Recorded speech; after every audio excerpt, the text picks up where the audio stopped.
Je pense qu'il y a un environnement, un cadre de la montagne qui fait sa popularité. Donc ça, pour ça, c'est exceptionnel.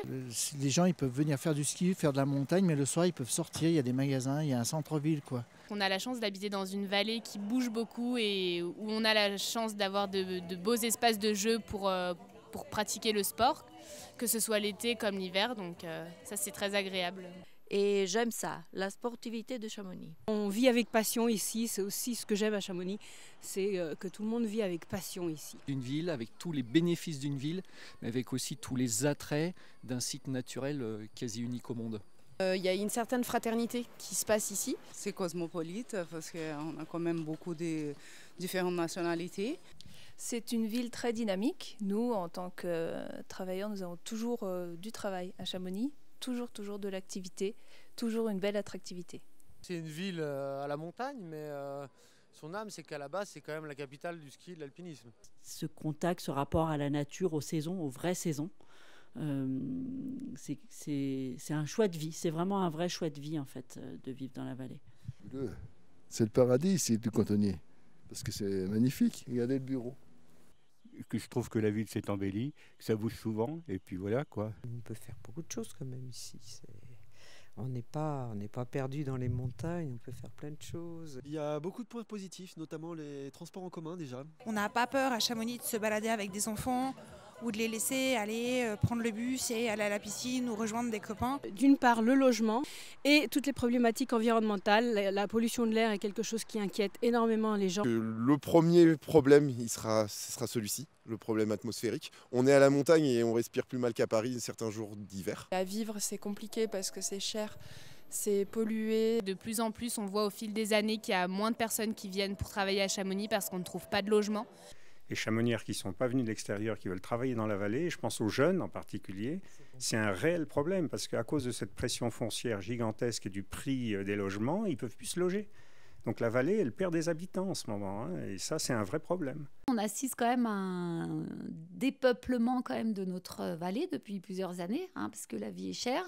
Je peux aussi parler en termes de profession médicale, puisqu'on avait anticipé une maison de santé parce qu'il y a une désertification aussi. Les médecins, on arrive sur une pyramide d'âge où ils partent. Mais c'est dur de rester ici. Ça, c'est un autre problème quand on est local. Du coup, d'avoir peut-être accès à des terrains au lieu d'avoir accès justement juste à des logements.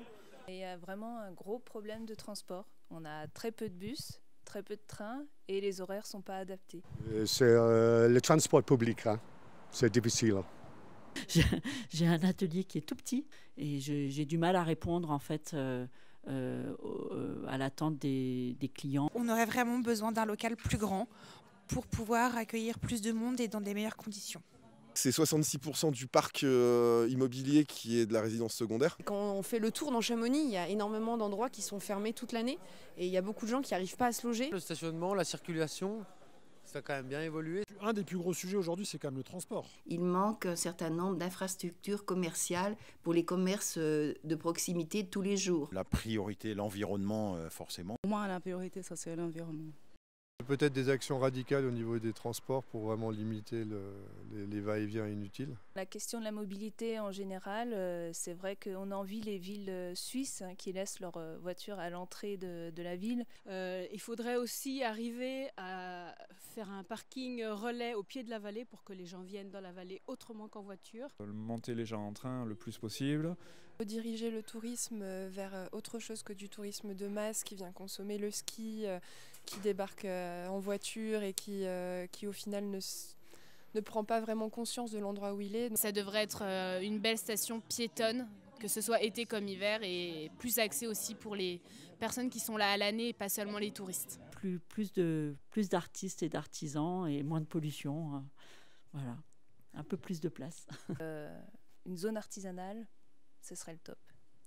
Donc nous, ce qu'on cherche, c'est un local plus populaire, accessible ou à pied, avec une meilleure visibilité ou avec un parking minimum de 2-3 voitures, quoi. En termes d'association, pour le dernier PLU, on a déposé une liste de, je crois, c'est 135 bâtiments que nous estimons historiques, importants à protéger. On espère qu'elle va être mise en valeur pour que, dans le cas du PLU, on puisse effectivement remarquer ces bâtiments qui sont majeurs pour l'histoire de Chamonix. Tous les endroits bien, tous les endroits agréables, on voudrait tous y être. Donc c'est normal que le monde entier vienne ou veuille venir ici habiter à Chamonix ou en tout cas fréquenter.